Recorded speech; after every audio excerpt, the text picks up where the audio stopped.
ผู้ดีว่าเป็นเวรเป็นกรรมผิดศีลธรรมที่หลงหักเมียเขาแค่คิดก็ผิดแต่ก็ยังหลงมัวเมาสงสัยว่า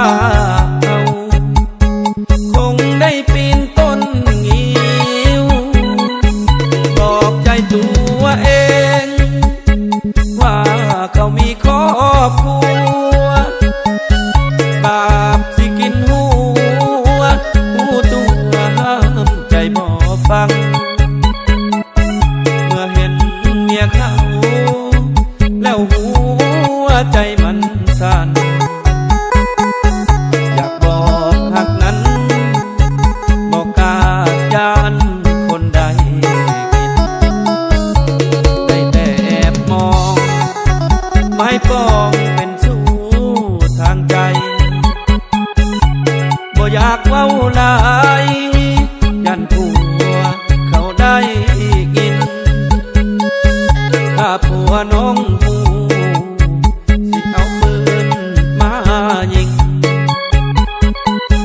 บอกกล้าสูงสิงได้แต่เก็บไว้ในใจ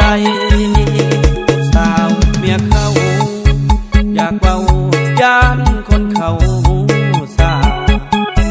บัดหัวน้องฟ้าไอ้อาสาเป็นคนปลอบใจ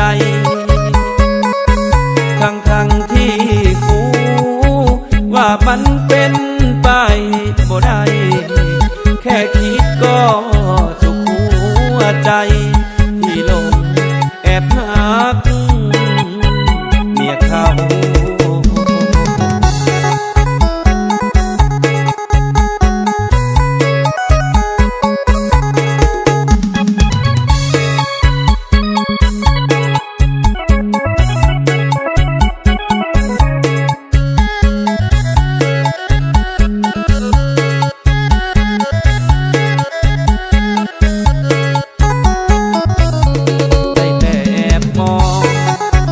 ไม่ปองเป็นสู้ทางใจ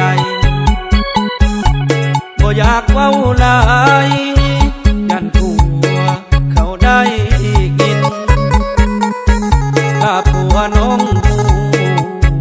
สิเอาปืนมายิงบอกกล้าสูงสิงได้แต่เก็บไว้ในใจสาวเมียเขาอยากเว้าย่านคนเขาสา